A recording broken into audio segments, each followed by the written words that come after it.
of the world is naturally immune to the bite of mosquitoes. Unfortunately, I myself am not one of the lucky few immune to the 6 needles that cut into my life force and steal my life force by cutting into my blood vessels. I once made the mistake of going into my backyard with shorts on a humid, warm summer day, and I was gifted with 32 stinging bites on my calves, now dark scars.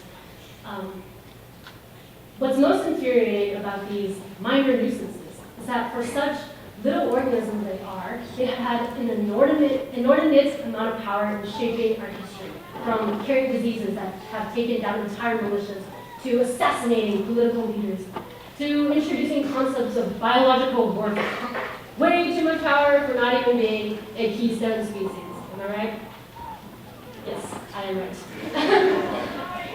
This is just a rant about how I hate mosquitoes. Or is it? Well, my name is NYANSU CHEN'S, and I'm not here to talk about mosquitoes. I will be drawing some connections today.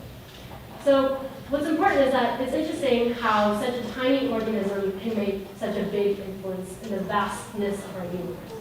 Just like how humans can make a big difference in our history.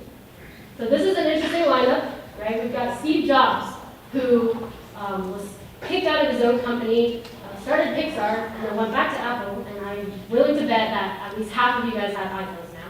And he has revolutionized technology and communication.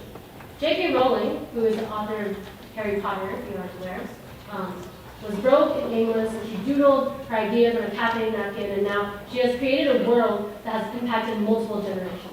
And mosquito? Well, an insect weighing 2 milligrams sucked 3 times their body weight in one night and redirected the course of history. All right. Now, I'm not saying all this to tell you to change the world, because that is way too much pressure on our lives. But whether consciously or not, our small actions make big impacts. So in the realm of wellness, we hear a lot of cliches like little kindness goes a long way, or be the reason why someone smiles. And as cringy as it may seem on a stock image of a sunset on the beach, it's all true. I can't count how many times that my bad day has turned for the better just because I saw my smiling best friend, or because I was missing a paper in class and someone offered me a piece of paper. And if you don't believe me, there's been research backing up the importance of acts of kindness.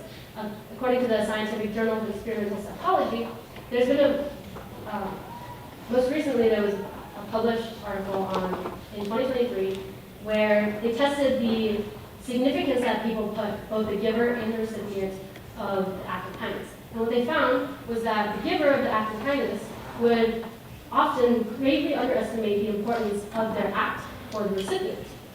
And so what does that tell me? That tells me that the positive impact of your acts of kindness might be underestimated by you. And I'm telling you that these acts of kindness make a difference. And unfortunately, our acts of negativity also make a difference. Right? There's an opposite side of that coin. A frown can turn someone's day for the worse. A snappish comment might send someone down a spiral. I know myself, as an overthinker, I've certainly spent a long time overanalyzing someone's comment just because they had a really weird tone, or they gave me the side eye, or I don't know. And there's a reason why these negative things stick with us, right? We as humans naturally have something called negativity bias, where we'll put more importance on things that are negative, the events that causes fear, causes hurt, we'll remember that more clearly than we do positively. So, I might compliment the person in front of the audience, and I say, I really like your pants. And inside you're thinking, oh, shucks, thank you so much. And then you're going to brush it off, and you're going to have to remember it the rest of the day. But then if I speak to the next person, I say, you're wearing all black, you have no style. You're going to remember that, right? And it's going to be, maybe for the rest of the day, the rest of the week, or even a month. I don't know if you're a grudge holder, but I really don't mean it. But if you watch Spider-Man, you know this. With great power comes great responsibility, right? We have the power to change, to influence other people through our actions, through our words, through our expressions, our behavior. So we have to use that power for good. And then we'll find that over time, we just naturally build rapport with other people. We create lasting, hopefully positive impressions, and we leave a positive influence. saying positive a lot because I'm trying to instill it into your subconscious, even to the people who aren't listening. And, it really doesn't take much because I'm inclined to believe that you already do this, right? I know that we are going about our day with the intention of ruining someone else's day. So, compliment someone you admire. Give your friends some love. Wish someone a good day. Wish your teacher a good day when you leave the classroom. Or if you have time, spend that time with someone you care about, like, your annoying sibling who you secretly love dearly.